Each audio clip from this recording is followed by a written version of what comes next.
wabarakatuh. Alhamdulillahi rabbil alamin. Assalatu wassalamu ala ashrafil anbiya'i wal mursalin wa ala alihi wa ashabihi ajma'in. Sahabat pendengar IKAT TV yang dimuliakan oleh Allah Subhanahu wa taala. Alhamdulillah, Allah masih memberikan kita umur panjang untuk bisa menikmati ibadah di bulan suci Ramadan tahun ini. Sebagaimana yang telah kita ketahui bersama bahwasanya satu-satunya tujuan Allah mensyariatkan ibadah puasa adalah untuk menjadikan kita pribadi-pribadi yang bertakwa kepada Allah Subhanahu wa taala. Namun pertanyaan besar yang harus muncul pada diri kita masing-masing adalah, apakah ibadah tahunan ini yang telah berlalu setiap tahunnya sudah mampu menjadikan kita pribadi-pribadi yang bertakwa, atau malah sebaliknya, ritual tahun ini hanya berlalu begitu saja tanpa memberikan pengaruh sedikit pun baik bagi pribadi kita maupun kepada masyarakat kita yang lebih luasnya. Maka untuk menjawab kegelisahan tersebut, harus ada sebuah persiapan besar untuk menyambut tamu yang besar ini, untuk menyambut tamu yang agung, yaitu Ramadan ini. Sehingga cita-cita atau tujuan daripada disyariatkan ibadah ini, yaitu menjadikan kita pribadi-pribadi yang bertakwa, dapat tercapai. Salah satu persiapan yang agung tersebut adalah melakukan proses tazkiyatun nufus. Tazkiyatun nufus artinya adalah mensucikan jiwa, sebagaimana yang Allah sebutkan di dalam surah Asy-Syam ayat 7, qad aflaha man zakkaha, sungguh beruntung, sungguh menang bagi orang-orang yang telah menyucikan jiwanya. Man zakkaha di sini para ulama mengartikan man tahharaha wa aslahaha, yaitu barang siapa yang membersihkan lagi memperbaiki jiwanya.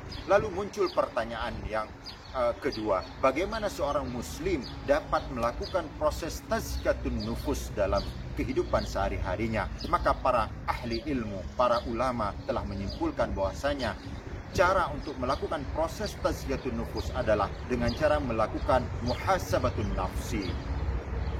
Muhasabatun nafsi itu dibagi dalam 3 tahapan, yaitu tahapan yang pertama muhasabatun qablal amal. Tahapan yang kedua, muhasabah fi asna'il amal. Tahapan yang ketiga, yaitu muhasabah ba'dal amal.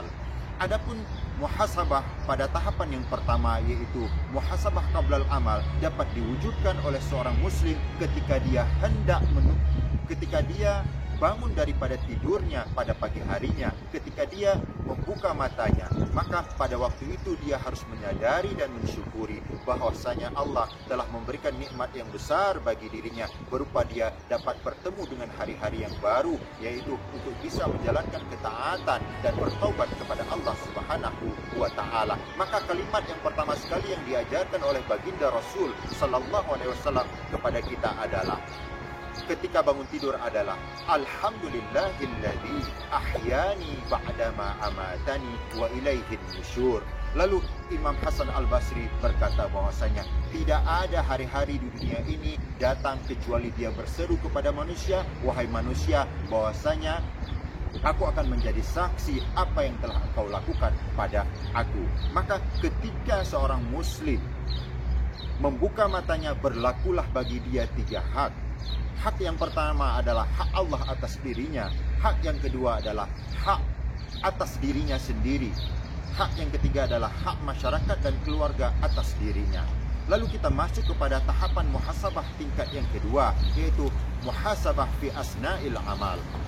Muhasabah pada tahapan kedua ini dapat diwujudkan ketika seorang muslim memiliki sikap muraqabatullah. Sikap muraqabatullah adalah sikap yang meyakini bahwasanya dia seorang muslim selalu merasa dipantau dan diawasi oleh Allah Subhanahu wa taala selama 24 jam.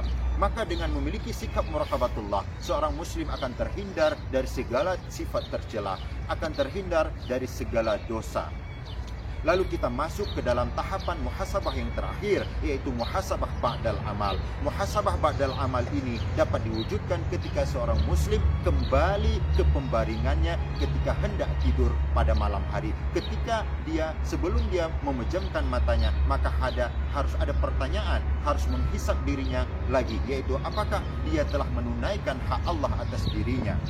Lalu apakah dia sudah menunaikan hak dirinya atas dirinya sendiri. Lalu yang ketiga adalah apakah dia telah menunaikan hak keluarga dan masyarakat atas dirinya.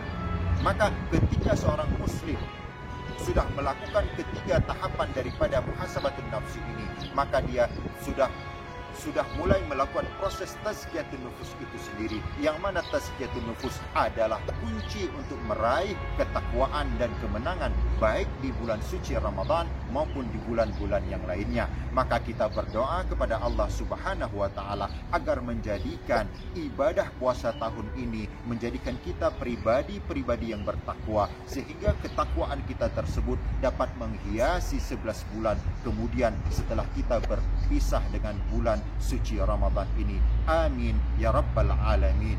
Wabillahi taufiq wal hidayah. Assalamualaikum warahmatullahi wabarakatuh.